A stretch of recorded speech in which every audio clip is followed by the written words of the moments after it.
আমার প্রথম গুরু, তোমার কাছে ভিক্ষা শুরু। তুমি ছাড়া বুঝতো না কেউ মানবিমান আমার। তোমার গায়ে হাত না রেখে ঘুম হতো না আমার। তোমায় দেখে হৃদয় থেকে দূর হতো সব আমার। তোমার গায়ে হাত না রেখে ঘুম হতো না আমার। তোমায় দেখে হৃদয় থেকে দূর হতো সব আমার।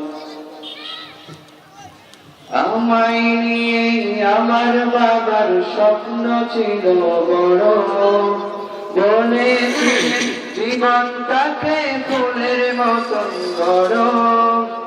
আমায় নিয়ে আমার বাবার স্বপ্ন ছিল বড়, বলেছিলেন জীবনটাকে ফুলের মতন গড়।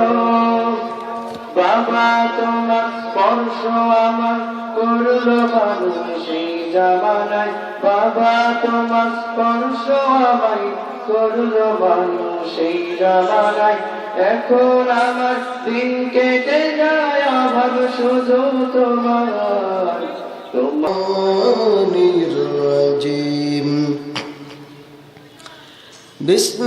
বিসমিল্লাহির রহমানির রহিম। আর রহমান আল্লামাল কুরআন খালাকাল ইনসান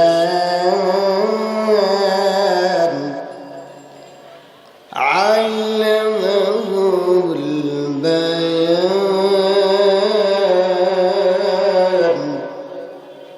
বন্ধু, সূরা রহমানের 1 নম্বর ফজিলত হলো আল্লাহ রাসূল দেখেন না হযরতে আলী রাদিয়াল্লাহু তাআলা আনহু থেকে হাদিসটি বর্ণিত। আল্লাহর হাবিব বলেন প্রত্যেক জিনিসের একটা সৌন্দর্যতা আছে। এই যে দেখেন এই মজলিসের মধ্যে একটা সৌন্দর্যতা আছে, বলেন না সৌন্দর্যটা কি? এই যে স্টেজ কত সুন্দর করে তৈরি করেছে বন্ধুরে। ঠিক এই পৃথিবীর বুকে যতগুলো মানুষ আছে মানুষের একটা সৌন্দর্যতা আছে। কথা বলেন না কেন? কথা বলেন। ঠিক এই কোরআনুল কারীমেরও একটা সৌন্দর্যতা আছে। আল্লাহর হাবিব বলেন এই কোরআনুল কারীমের সৌন্দর্যতা হলো সূরা রহমান। জোরে জোরে বলুন আল্লাহু আকবার। ও বন্ধু, নাম্বার ফজিলত হলো দেখেন নাই সূরা রহমান যদি কেউ তেলাওয়াত করে আমার আল্লাহর হাবিব বলেন তার উপরে আল্লাহ রহমত নাজিল করতে থাকেন। জোরে বলুন সুবহানাল্লাহ। নিয়মিত যদি কেউ পড়ে আল্লাহ তার উপর রহমত নাজিল করেন। দ্বিতীয় নম্বর ফজিলত কি বন্ধু? একটু মনোযোগ দিয়ে শুনতে হবে বন্ধু, খেয়াল করেন। এই যে দ্বিতীয় নম্বর ফজিলত হলো এই সূরা রহমান যে কি করবে? নিয়মিত তেলাওয়াত করবে। আমার আল্লাহ পাক রব্বুল আলামিন এই সূরা রহমান তেলাওয়াত করে যে দোয়া করবে আমার আল্লাহ দোয়া কবুল করে নেন। বলেন আল্লাহু আকবার। আমার আল্লাহ পাক রব্বুল আলামিন বলেন এই সূরা রহমান যে নিয়মিত তেলাওয়াত করবেন আমার আল্লাহ জাহান্নামের দরজাগুলো লক করে দিবেন, বন্ধ করে দিবেন, আর জান্নাতের দরজা সবগুলো খুলে দিবেন। জোরে জোরে বলেন সুবহানাল্লাহ। কত নম্বর গেলেন বলেন? 2 নম্বর। 2 নম্বর ফজিলত। তৃতীয় নম্বর ফজিলত হলো বন্ধু এই সূরা রহমান যে কি করবে? পাঠ করবে। এই সূরা রহমান যে তেলাওয়াত করবে আমার আল্লাহ পাক রব্বুল আলামিন কিয়ামতের ময়দানে চাঁদের মতো সুন্দর সুন্দর তার চেহারাটা টকবক করে জ্বলতে থাকবে। জোরে বলুন সুবহানাল্লাহ। ও বন্ধুরে, কিয়ামতের ময়দানে আমার আল্লাহ পাক রব্বুল আলামিন বলবেন ওই ব্যক্তিটাকে এত আলো জ্বলতেছে তার চেহারা দিয়ে, কারণটা কি? আল্লাহ পাক রব্বুল আলামিন তো জানেন। এর এরপরও যখন জিজ্ঞেস করবেন ফেরেশতারা বলবেন আল্লাহ ওইটা হলো আপনার বান্দা নিয়মিত এই সূরা রহমান তেলাওয়াত করতেন, এই কারণেই তার চেহারা আজকে সূর্যের মতো টকবক করে জ্বলতেছেন। জোরে বলুন সুবহানাল্লাহ। তাহলে এগুলো নিয়ামত যদি আমরা চাই তাহলে সূরা রহমান তেলাওয়াত করার দরকার আছে না নাই? আছে না নাই? দেখেন তৃতীয় নম্বর। চতুর্থ নম্বর দেখেন এই সূরা রহমান কি যদি নিয়মিত তেলাওয়াত করেন আমার আল্লাহ পাক রব্বুল আলামিন তার অভাব অনটন দূর করে দেন, রুজি আল্লাহ তার বৃদ্ধি করে দেন। জোরে বলুন সুবহানাল্লাহ। ও বন্ধু এই যে এই মাতাসাগর ফুটবল মাঠের ভাইরা যুবক ভাইরা কষ্ট করে শ্রম দিয়ে টাকা পয়সা খরচ করে যে তাফসির মাহফিল লাগাইছে বন্ধু মধুরে, আজকে যদি সূরা ইয়াসিনের ফজিলতগুলো শুনি যাইয়া কারোর মধ্যে এশক জাগে যায়, কারোর মধ্যে যদি একটু কি হয় ইসপ্রা জাগে যে আগামীকাল থেকে তেলাওয়াত করে, মনে রাখবেন এই মাহফিলটা সাকসেস যারা বলুন সুবহানাল্লাহ। এটাই তো উদ্দেশ্য। পঞ্চম নম্বর, এই সূরা রহমান যদি কেউ একাধারে 40 দিন যদি কি করে রে বন্ধু তেলাওয়াত করে, এই যদি তেলাওয়াত করে 40 দিন, কতদিন বলেন না? একটু কথা বলেন কতদিন? 40 দিন যদি একাধারে যদি নিয়মিত সুন্দর করে যদি তেলাওয়াত করে, এই পৃথিবীতে যতগুলো জীবজন্তু আছে বন্ধু সবগুলো তার অনুগত আল্লাহ করে দেন। যারা বলুন সুবহানাল্লাহ। শুনতে হয়তো একটু জাদুকরের মতো মনে হবে রে বন্ধু, আল্লাহর কাছে কোনোই অসম্ভবের নয়। বহু ঘটনা আপনারা শুনেছেন, ওলিরা বাঘের পিঠের উপরে চড়ে গেছেন, কথা বলেন না, ঘটনা শোনেন নাই? ও বন্ধু কিসের বরকতে? এই কোরআনের বরকতে আল্লাহ এগুলো মুজিজা আল্লাহ, এগুলো কেরামত আল্লাহ দান করেছেন। জোরে বলুন সুবহানাল্লাহ। 6 নম্বর, খেয়াল করেন এই সূরা রহমান যদি কেউ 12 বার 11 বার যদি তেলাওয়াত করে, 11 বার তেলাওয়াত করে, এই সূরা 11 বার যদি কেউ তেলাওয়াত করে দোয়া করে, আমার আল্লাহ পাক রব্বুল আলামিন সেই দোয়াটা কবুল করে নেন। জোরে বলুন আল্লাহু আকবার। 7 নম্বর, খেয়াল করেন এই যে দেখেন একটা কবিরাজি শিখে দিয়ে দেখেন এই সূরা রহমান যদি কি করে কেউ যদি এই পড়ে যদি চোখের রোগ আছে, এই চোখে যদি সূরা রহমান পড়ে যদি কে দেয় ফু দেয়, আল্লাহ পাক রব্বুল আলামিন এই সূরা রহমানের বরকতে চোখের যতগুলো রোগ আছে ব্যাধি আছে আমার আল্লাহ সূরা রহমানের বরকতে ভালো করে দেন। বলেন সুবহানাল্লাহ। কত ফজিলত দেখেন। এইগুলো ফজিলত বলতে গেলেই তো তাফসীর শেষ, কথা বুঝলেন? বেশি বলবো না, মাত্র 10টা বলবো, 10টা। খেয়াল করেন 7, 8 নম্বরে দেখেন এই সূরা রহমান বহু মানুষেরা বহু কিছু স্বপ্নে দেখেন বন্ধু, কথা বলেন স্বপ্ন দেখেন না আপনারা? এমন কোনো মানুষ নাই জীবনে একবারও স্বপ্নে দেখি নাই, স্বপ্ন দেখিনি, আছে না? আছে? ও বন্ধু স্বপ্ন দেখিনি এমন মানুষ পৃথিবীতে খুঁজে পাওয়া যাবে না বন্ধুরে। আবার আল্লাহর হাবিব বলেন কেউ যদি স্বপ্নে সূরা রহমান তেলাওয়াত করতে দেখেন তাহলে আমার আল্লাহ পাক রব্বুল আলামিন নবীর রওজা হজ করার তৌফিক দান করে দেন। সুবহানাল্লাহ বলেন। দেখেন স্বপ্নের তাবির একটা জুনে লাগেন, স্বপ্ন দেখেন কিন্তু তাবির জানার জন্য দৌড়ে যান। এই বিশ্বের বুকে এই স্বপ্নের তাবিরের সম্রাট হলো ইবনে সিরিন রহমতুল্লাহি আলাইহি। দেখেন বন্ধু, দেখেন না আমার আল্লাহর হাবিব বলেন এই রহমান যদি রাত্রে স্বপ্নে দেখতেছেন তেলাওয়াত করতেছেন, মনে করবেন আল্লাহ আপনার হজ নসিব করেছেন। জয় বলুন সুবহানাল্লাহ। এটা গেল 7 না 8 নম্বর। 9 নম্বর, 9 নম্বর হলো এই সূরা রহমান যদি কেউ তেলাওয়াত করে, নিয়মিত যদি তেলাওয়াত করে, আল্লাহ পাক রব্বুল আলামিন জটিল রোগ থেকে আল্লাহ মুক্তি দেয়। বলেন আলহামদুলিল্লাহ। 9 চলে গেল। 10 নম্বর, এই সূরা রহমান যদি কেউ কি করে, কত মানুষ আছে বিপদে পড়ে যায়, কথা বলেন না কেন? গভীর রাত্রে গেছেন, এমন জায়গায় যে বিপদে পড়ে গেছেন, এমন জায়গাতে যাইয়া বিপদে পড়ে গেছেন বন্ধু। এই বিপদের সময় কি করবেন, কি করবেন, কি করবেন? আল্লাহর হাবিব বলেন, রিল্যাক্সের সাথে যদি কেউ এই সূরা রহমান তেলাওয়াত করতে পারেন, আমার আল্লাহ পাক রব্বুল আলামিন তার এই বিপদ আপদ আল্লাহ দূর করে দেন। সুবহানাল্লাহ বলেন। 10 নম্বরে 11টা বলবো বন্ধু। এই যে দেখেন, বহু মানুষ টেনশন টেনশন টেনশন করতে করতে হার্ট অ্যাটাক হয়ে যায়, কথা বলেন না কেন? কথা বলেন, কথা বলেন। এখন টেনশন, হঠাৎ করে মানুষ মারা যাচ্ছে বেশি, কথা বলেন। হঠাৎ করে মানুষ মারা যায় বন্ধুরে, হঠাৎ করে মানুষ মারা যায়। দুনিয়াতে এত টেনশন, এত টেনশন, এত টেনশন। 1 লক্ষ টাকা 2 লক্ষ টাকা যদি একটু ব্যবসায়ী যদি শর্ট হয়ে যায়, নামাজ উলুট পালট হয়ে যায়, কথা বলেন না কেন? এত টেনশন টেনশন। একজন লোক আমার পাশে নামাজ পড়তো, আমি দেখতেছি বেতেরের নামাজ পড়তেছি, এই যে হাত উঁচু করে না, 2-3 বার হয়ে যাচ্ছে। আমি কিরে, কারণ ব্যবসায়ী, কথা বোঝেন ও বন্ধু, হাসির জন্য বলে নাই রে বন্ধু, মনের মধ্যে আফসোস করার জন্য বলতেছি। দেখেন, দেখতেছি রেগুলার কয়েকদিন দেখতেছি এমন করতেছে। লোকটা বন্ধু অনেক ভালো মানুষ, হজ করেছে, অল্প বয়সে হজ করেছে, দিব্যি সুন্দর চলতেছে ফিরতেছে, বডিটাও সুন্দর আল্লাহ দান করেছেন। মিটিং করেছেন, নিজের মিটিং করে, নিজের ডাইভিং করে বাড়িতে গেছেন বন্ধু নেমাতপুরে। যাবার পর রাত্রে হার্ট অ্যাটাক হয়ে তিনি দুনিয়া ছেড়ে চলে গেছেন। এই তো দুনিয়ার খেলা শেষ।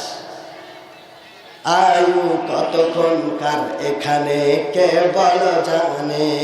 জানি বলে আয়ু কতক্ষণ, এটা তো আমাদের বলা সম্ভব নয়।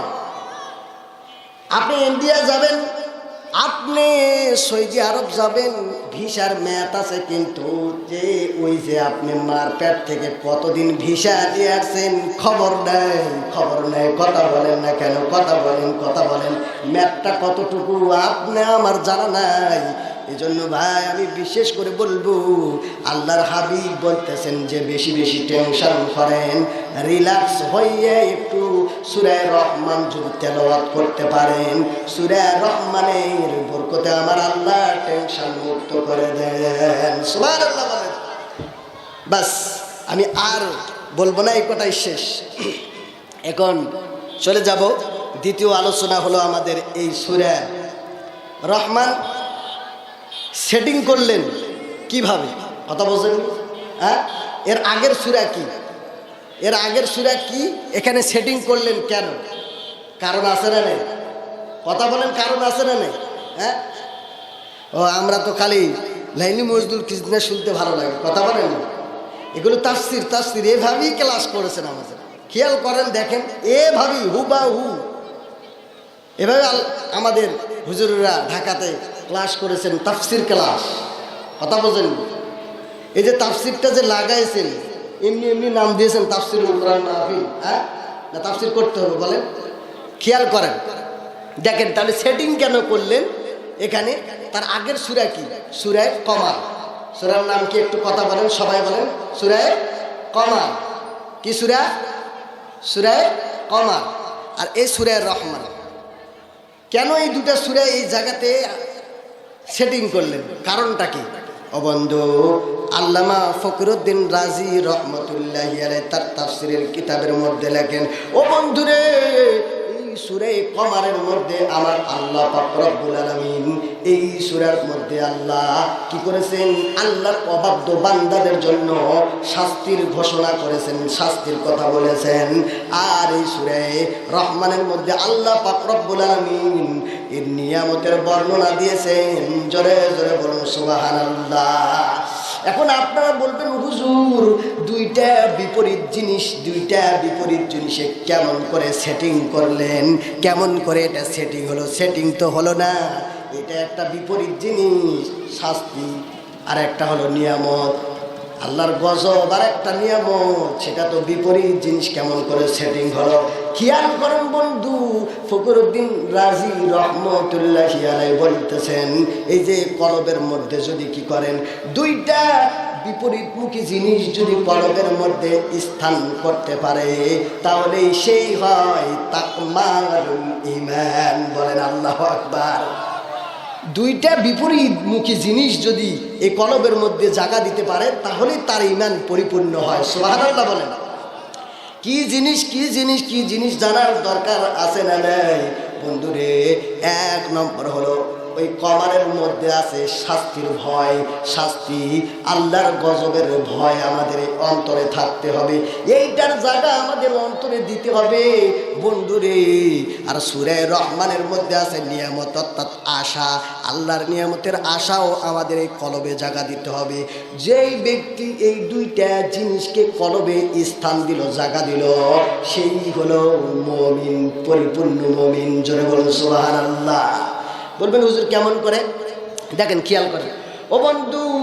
এখন ফকিরউদ্দিন রাজি রহমতুল্লাহ আলাইহি একটা একটা করে ব্যাখ্যা করতেছেন। দেখেন দেখেন কত সুন্দর করে ব্যাখ্যা করতেছেন আর বলতেছেন, দেখো যদি কোনো ব্যক্তি যদি একটা জায়গা দেয় আর একটা দিল না, তার মুমিন হতে পারবে না। যেমন কেউ ভয় জায়গা দিল, আশা জায়গা দিল না, নিয়ামতের আশা জায়গা দিল না, মুমিন হতে পারবে না। কিভাবে? শুধু ভয় করে, গুনাহ করে ফেলছে, নৈরাশ হয়ে আত্মহত্যা করে। কথা বলেন না কেন?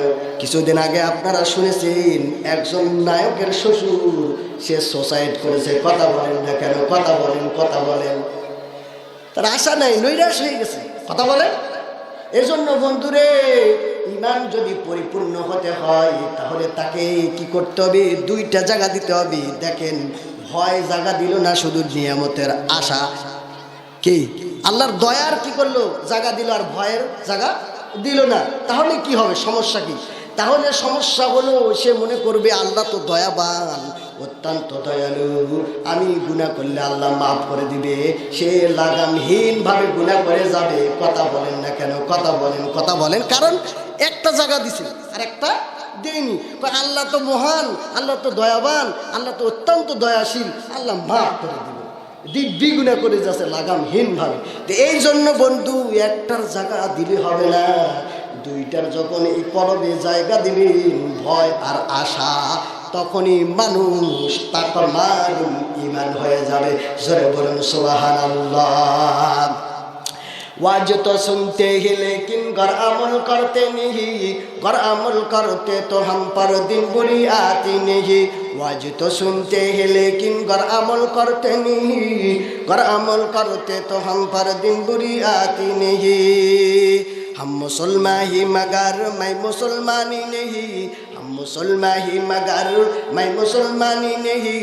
दिल में ईमान है तुम अगर क्यों अमल करते नहीं। बोलें अल्लाहु আকবার। তাহলে এখন আমরা তাফসিরের দ্বিতীয় পার্ট চলে গেল, সেটিং করলেন। তাহলে দুইটা বস্তু এক জায়গাতে আমার জায়গা দিতে হবে কলবে। এই জন্যে আল্লাহ পাক রব্বুল আলামিন এই দুইটা সূরাকে এক জায়গাতে করেছেন। সুবহানাল্লাহ বলেন। এখন আমরা যাবো এই সূরার শানি নজুল কি, কেন এই সূরায় রহমান নাজিল করলেন? কথা বলছেন, জানার দরকার আছে না নাই? সূরাটা কেন নাজিল করলেন এটা আমরা আগে জানব। মক্কার বুকে আল্লাহ রসুল সাল্লাল্লাহু আলাইহি ওয়াসাল্লাম নবুয়ত লাভের সময় শিরিক করতেন, আল্লাহকে মানতেন ঠিক, বলতেন কেউ আল্লাহ ছাড়া কেউ কি নাই, ইলাহা নেই, কিন্তু ওজ্জাকে মানত, লাত উজ্জাকে তারা শরিক করত, মূর্তিকে শরিক করত। আল্লাহ রসুল সাল্লাল্লাহু আলাইহি সাল্লাম বললেন কোনো মাবুদ নাই, কোনো ইলাহা নাই, লা ইলাহা ইল্লাল্লাহু মুহাম্মাদুর রাসূলুল্লাহ, কুল হুয়াল্লাহু আহাদ, আল্লাহ এক, এখানে শরিক করা যাবে না। খেয়াল করেন, বললেন। বলার পর কিছুদিন পরে আল্লাহ রসুল সাহাবীদের বলতেছেন তোমরা রহমানের কাছে এটা চাও, রহমানের কাছে এটা চাও। এখন ওই মদিনার লোকেরা আল্লাহ রসুলকে প্রশ্ন করতেছেন, নবী গো ও নবী, কিছুদিন আগেই তো আপনি আমাদেরকে বললেন নবী গো, যে কি করা যাবে না, আল্লাহর সাথে শিরিক করা যাবে না, আল্লাহ পাক রব্বুল আলামিনকে ছাড়া কারো ইবাদত করা যাবে না। আপনি বললেন, কিন্তু আজকে আপনি আবার আল্লাহর সাথে এই যে রহমানটাকে, রহমানের আপনি ইবাদত করতে বলতেছেন, রহমানের কাছে আপনি এইটা চাইতে বলতেছেন, ওইটা চাইতে বলতেছেন। ও নবী গো, যদি আমরা রহমান আল্লাহর কাছে চাই, রহমানের কাছে চাইতে পারি, তাহলে তো আমরা আল্লাহকে ইবাদত করে আল্লাহর কাছে চাওয়ার পরে মূর্তির কাছেও চাইতে পারি। বলেন নাউজুবিল্লাহ। বুঝতে পারে নাই, তারা প্রশ্ন করতেছে। এই প্রশ্ন করার পর আমার আল্লাহ পাক রব্বুল আলামিন জিবরাইলকে দিয়ে এইবার রহমানের পরিচয় দিয়ে দিয়েছেন। সূরা বলেন সুবহানাল্লাহ। এই যে প্রত্যেকটি আয়াতে এই রহমানকে এর পরিচয় এই সূরাতে দিয়েছে বন্ধু। প্রত্যেকটি আয়াতে আয়াতে রহমানের পরিচয় দিয়েছেন। জোরে জোরে বলুন সুবহানাল্লাহ। এইভাবে যখন বললেন তখন জিবরাইল এসে বললেন নবী গো, তাদের বলে দেন আর রহমান আল্লামাল কুরআন খলাকাল ইনসান আল্লামাহুল বায়ান। বলেন আল্লাহু আকবার। দেখেন, খেয়াল করেন, আল্লাহ আমার আল্লাহ পাক রব্বুল আলামিন কত সুন্দর করে এই বাক্যগুলো বলতেছেন। দেখেন, রহমান তিনি, কোরআন শিক্ষা দিয়েছেন যিনি। বলেন নেই, রহমানের পরিচয় দিচ্ছে, কথার কথা। এই সভাপতি যিনি, এগুলো করেছেন যিনি। এইভাবে কথাটা বুঝেন, বুঝানোর জন্য বলতেছি। দেখেন, ঠিক আমার আল্লাহ পাক রব্বুল আলামিন কত সুন্দর করে মানুষদের বলতেছে, দেখো রহমান তিনি, কোরআন শিক্ষা দিয়েছেন যিনি, রহমান তিনি, মানুষ সৃষ্টি করেছেন যিনি, রহমান তিনি, বয়ান করার শক্তি যিনি দিয়েছেন, ওয়াজ করার শক্তি দিয়েছেন, কথা বলার শক্তি দিয়েছেন যিনি, তিনি হলেন রহমান। যারা বলেন আল্লাহু আকবার। রহমানের পরিচয়, রহমান এত দয়ালু, এত দয়া। এই যে দেখেন, রহমান মানে কি? রহমান এত দয়াময়, রহমান দয়ালু, এত দয়া। এই যে দয়া, মহব্বত, ভালোবাসা। এই যে কিছুদিন আগেই আপনার গেল কি, হ্যাঁ, ভালোবাসা দিবস নাকি? এই যে গেল, এইটাই রহমানের যে ভালোবাসা। এই ভালোবাসাটা আমার আল্লাহ পাক রব্বুল আলামিন কি করলেন? 100 ভাগ করলেন। কয় ভাগ? কথা বলেন না ও বন্ধু। তাফসীরের মধ্যে লেখেন, আমার আল্লাহ পাক রব্বুল আলামিন মহব্বত, ভালোবাসাকে কি করলেন? 100 ভাগ করে ফেলেছেন। 100 ভাগ করে ফেলেছেন। 100 ভাগ করার পরে 99% আল্লাহর কাছে রেখে দিয়েছেন, আর 1% এই পৃথিবীর সমস্ত মানুষের কাছে বিলীন করে দিয়েছেন। জোরে বলুন আল্লাহু আকবার। ও বন্ধুরে, এই 1% ভালোবাসা মার কাছে। দেখেন, মা একটা সন্তানকে কেমন মহব্বত করে। দেখেন, একজন প্রেমিক আরেকজন প্রেমিককে কেমন মহব্বত করে। ওকে যদি না পায়, কত যুবক গলার দড়ি দিয়ে মারা যায়। কথা বলেন না কেন? কথা বলেন না কেন? কথা বলেন। ও বন্ধু, কে কাকে ভালোবেসে দেখো সুসাইড করতেছে। এই 1% ভালোবাসার যদি পাওয়ার এত হয়, তাহলে 99% অর্থাৎ 99% ভালোবাসা যে আল্লাহ রেখে দিলেন, ওই ভালোবাসার পাওয়ার কতটুকু হতে পারে? কথা বলেন না কেন? কথা বলেন, কথা বলেন। কত হতে পারে? দেখেন, কত যে হতে পারে তার একটা মেসাল দিয়ে দেখেন। হযরত মুসা আলাইহিস সালাম এক কবরস্থানের পাশ দিয়ে যাচ্ছে। কতটা খেয়াল দিয়ে শুদ্ধ, কবরের পাশ দিয়ে, কবরস্থানের পাশ দিয়ে, মানে অনেকগুলো কবর আছে। কতগুলো বলেন? অনেকগুলো। বন্ধু, কবরের পাশ দিয়ে হযরতে মুসা আলাইহিস সালাম কি করতেছেন? কবরের পাশ দিয়ে যাইতেছেন।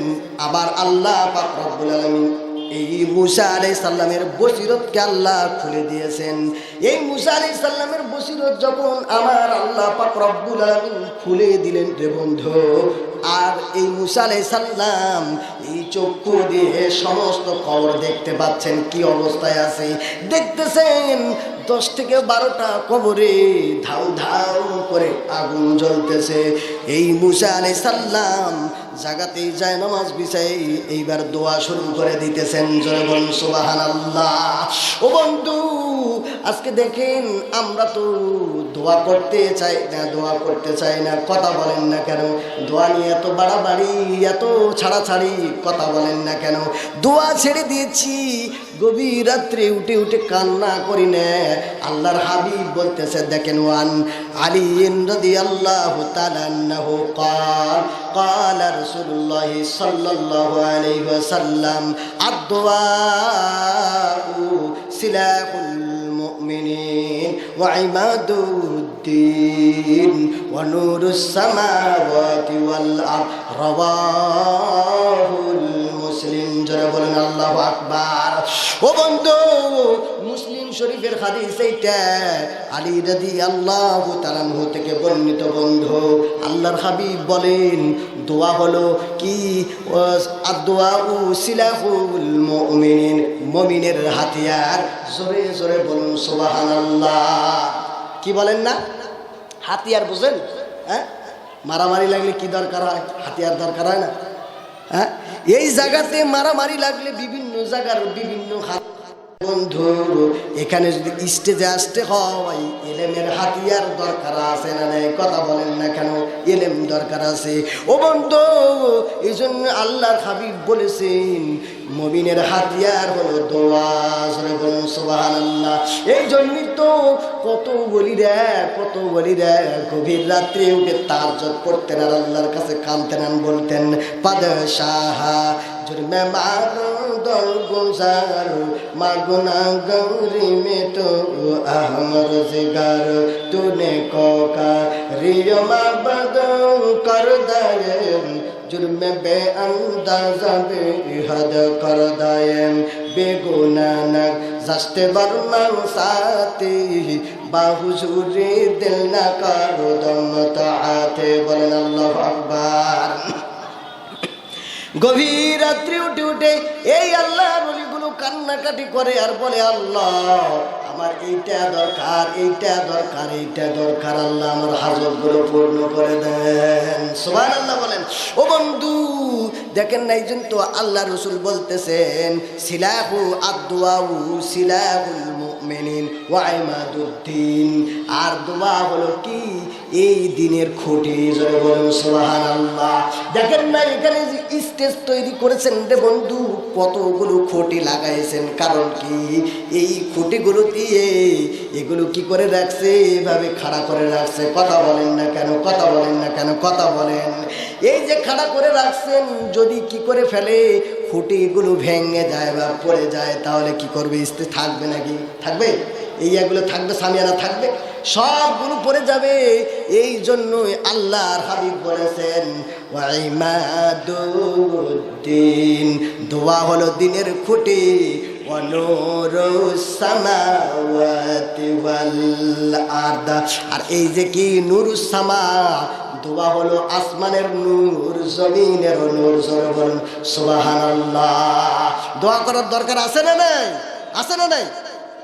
দোয়া, আমরা দোয়া বেশি বেশি করে করব, তাহাজ্জুদ নামাজে বেশি বেশি দোয়া করব। আল্লাহ আমাদের সকলকে তৌফিক দান করেন, বলেন আল্লাহুম্মা আমিন। কে দোয়া করতেছেন?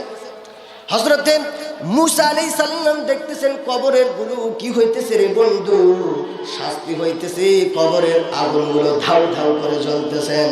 মুসা আলাইহিস সালাম জায়নামাজ বিছায় দিয়ে আল্লাহর কাছে দোয়া করতেছেন, আল্লাহ এই কবরগুলোকে আল্লাহ তুমি মাফ করে দাও, আগুনগুলো নিভে দাও। আল্লাহ এইগুলোকে আল্লাহ তুমি মাফ করে দিয়ে কবরটাকে জান্নাতের বাগিচা বানায় দাও। আমার আল্লাহ পাক রব্বুল আলামিন নবীর দোয়া তো বড় পাওয়ারফুল দোয়া। কথা বলেন না কেন বন্ধুরে? আমাদের দোয়া আর নবীদের দোয়া আসমান জমিন পার্থক্য। কথা বলেন না কেন? কথা বলেন। নবী একজন আল্লাহর কাছে দোয়া করতেছেন, আমার আল্লাহ পাক রব্বুল আলামিন দোয়া শেষ করে মুসা আলাইহিস সালাম দেখতেছেন সব কবরের আগুনগুলো নিভে গেছে। সুবহানাল্লাহ বলেন। কিন্তু বন্ধু দেখতেছেন না, দাদা একটা কবরে এখনো ধাউ ধাউ করে আগুন জ্বলতেছে, সবগুলো নিভে গেছে, কিন্তু একটা কবর এখনো আগুন জ্বলতেছে। আপনারা জানেন মুসা আলাইহিস সালামের আরেকটা নাম আছে, সেটা হলো কালিমুল্লাহ, অর্থাৎ তিনি আল্লাহর সাথে ডাইরেক্টলি কথা বলেন। এবার ফোন নাম্বার লাগাই দিয়েছে। আমরা যদি ফোন নাম্বার লাগাই আল্লাহর নম্বরে, রং নম্বরে চলে যায়, কথা বলেন না কেন? গভীর রাত্রি উঠে যদি আল্লাহর কাছে ফোন লাগাই রে বন্ধু, কলটা অন্য জায়গায় চলে যাবে, কারণ আমাদের দোয়া করে অভ্যাস নাই, কথা বলেন না কেন? ও বন্ধুরে, এই জন্য মুসা আলাইহিস সালাম কি করতেছেন? কালিমুল্লাহ তো আল্লাহর সাথে কথা বলেন। এইবার ফোন নাম্বার লাগাই দিয়েছে আল্লাহর কাছে। আল্লাহকে বলতেছেন, ও বাবা গো, সব কবরের আযাবগুলো মাফ করে দিলে আল্লাহ, কেন একটা কবরের আযাব এখনো রেখে দিলেন? কারণটা কি? মাফ কি করবেন আল্লাহ? কারণ কি? কি কারণ? কি অপরাধ করেছে আল্লাহ? মাফ কি করবেন? প্রশ্ন করার পর লাইন হয়ে গেছে। আমার আল্লাহ পাক রব্বুল আলামিন বলতেছে, ও মুসা, একটা যখন ধাক্কা দিয়ে দিয়েছে, যখন একটা কি করেছে, ধমকি দিয়েছে, মুসা আলাইহিস সালাম বড় কি হয়ে গেছে, ধাক্কা লেগে গেছে। বলেন, মুসা রে, এই পৃথিবীর যতগুলো নবী আছে, যতগুলো ফেরেশতা আছে, সব ফেরেশতাগুলো যদি এই মানুষের কবরের জন্য যদি দোয়া করে, এরপরও আমি আল্লাহ মাফ করব না, কারণ এত বড় নাফরমান, আমি আল্লাহ এই কবরের আযাব মাফ করব না।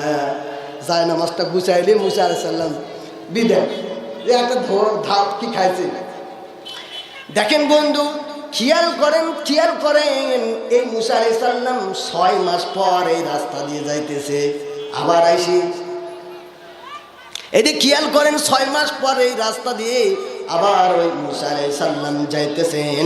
যাওয়ার পথে দেখতেছেন যে কবরটাকে আল্লাহ বলেছিলেন, যদি সমস্ত ফেরেশতা, সমস্ত নবীরাও যদি দোয়া করে, আমি আল্লাহ কবরের আযাব মাফ করব না, ওই কবরটা ফুলে ফলে জান্নাতের বাগান হয়ে গেছে। জোরে বলুন সুবহানাল্লাহ। মুসার আরো রাগ ধরে গেছে, কে রে? হ্যাঁ, আল্লাহ তো মিথ্যা কথা বলে না, আল্লাহ তো 2 নম্বরই কথা বলে না।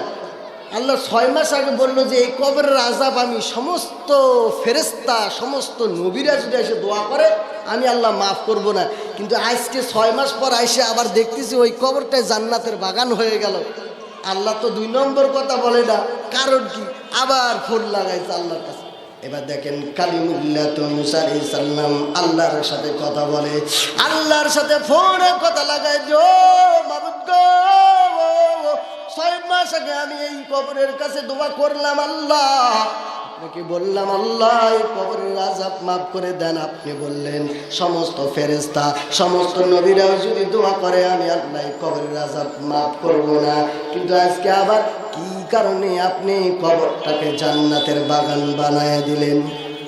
আমার আল্লাহ পাক রব্বুল আলামিন বলতেছে, ও মুসা রে, মুসা, এই যে কবরটা দেখতেছো, এই কবরের যে কবর, এই লোকটা এত নাফরমান, এত নাফরমান, এত নাফরমান, দুনিয়াতে জীবদ্দশায় একটাও নেকির কাজ করে নাই, একটাও নেকির কাজ করে নাই। বলেন নাউজুবিল্লাহ। কিন্তু মৃত্যুর আগে এমন একটা কাজ করে আসছে, যেই কাজটা আজকে তার ঘটে গেছে। কি কাজ? মৃত্যুর আগে কয়েক সেকেন্ড আগে তার স্ত্রীর উরুর উপরে মাথা দিয়ে আছে, উরুর উপরে মাথা দিয়ে আছে। স্ত্রীকে বলতেছে, স্ত্রী রে, আমি তো দুনিয়া ছেড়ে চলেই যাইতেছি, শোনো, দুনিয়াতে কোনো নেক কাজ করতে পারলাম না, কোনো নেক কাজ করতে পারলাম না। এই যে তোমার গর্ভে যে 3 মাসের সন্তানটা আছে, এই সন্তানটা ছেলে হোক আর মেয়ে হোক, তুমি দিনের ইলম শিক্ষা দিবা, দিনের ইলম শিক্ষা দিবা, এই নসিহতটা করলেন, করে তিনি মারা গেলেন। এই যে এখন ওই সন্তানটা এখন 8 বছর বয়স হয়েছে, মাদ্রাসা নিয়ে যে ভর্তি করে দিয়েছে, এইবার কোরআন, এইবার তিনি কি দিনের ইলম পড়া শুরু করে দিয়েছে।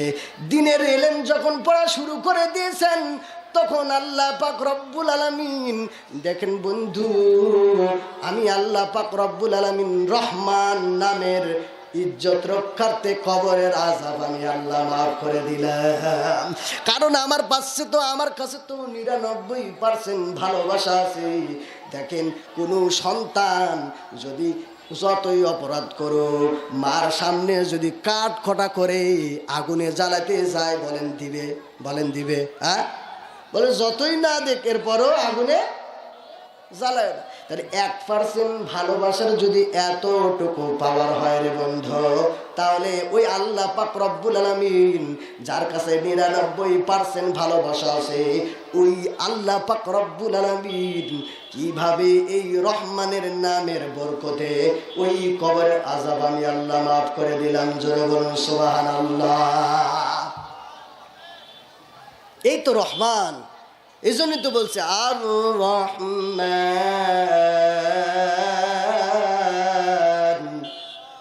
আল্লামাল কুরআন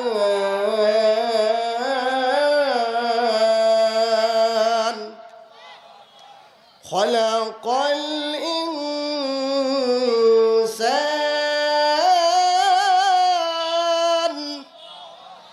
আল্লামাহুল বায়ান।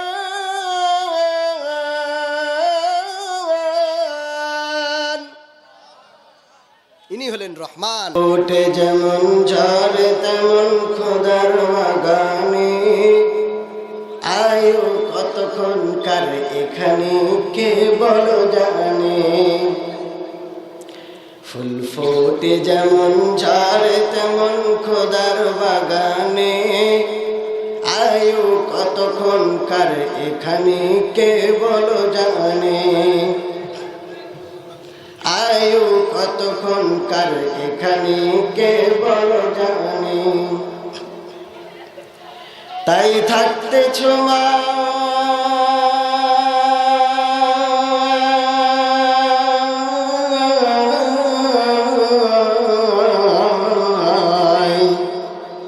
তাই থাকতে সময় নাও বুঝে ভাই জীবনের মানে। তাই থাকতে সময় নাও বুঝে ভাই জীবনের মানে। সব আছে লেখা দেখে নাও আয়াত কোরআনে।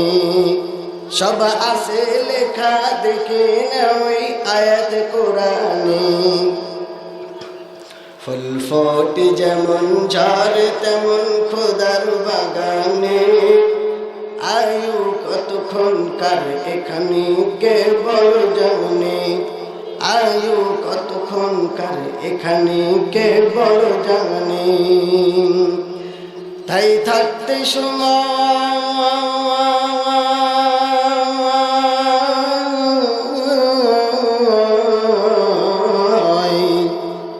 তাই থাকতে সময় নেও বুঝে ভাই জীবনের মানে। সব আছে লেখা দেখে নেও আয়াত কোরআনে। ফুল ফোটে যেমন ঝড়ে তেমন খোদার বাগানে, আয়ু কতক্ষণ কার এখানে কে বলো জানে।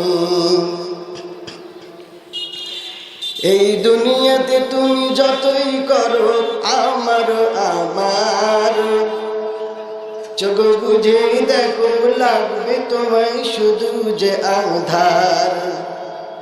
এই দুনিয়াতে তুমি যতই করো আমার আমার, চোখ বুঝে দেখো লাগবে তোমায় শুধু যে আধার।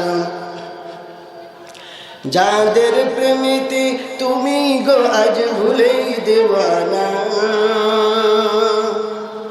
এরা জেনে নাও কেউ কবরের সাথী হবে না। যাদের প্রেমিতে তুমি গো আজ ভুলেই দেওয়ানা, এরা জেনে নাও কেউ কবরের সাথী হবে না। কেউ বোঝা তোমার,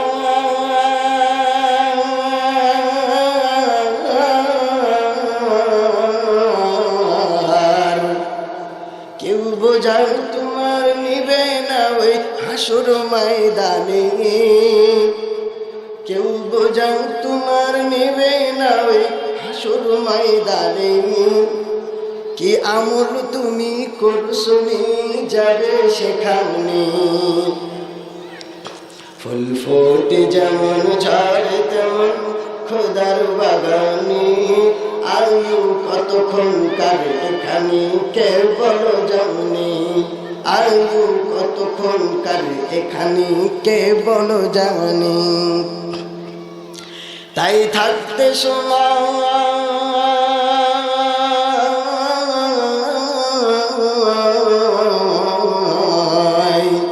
তাই থাকতে সময় নেও বুঝে ভাই জীবনের মানে। সব আছে লেখা দেখে না ওই আয়াত কোরআনে, সব আছে লেখা দেখে না ওই আয়াত কোরআনে। ফুল ফোটে যেমন ঝড় তেমন খোদার বাগানে, আয়ু কতক্ষণ কার এখানে কে বলো জানে, আয়ু কতক্ষণ কার এখানে কে বলো জানে।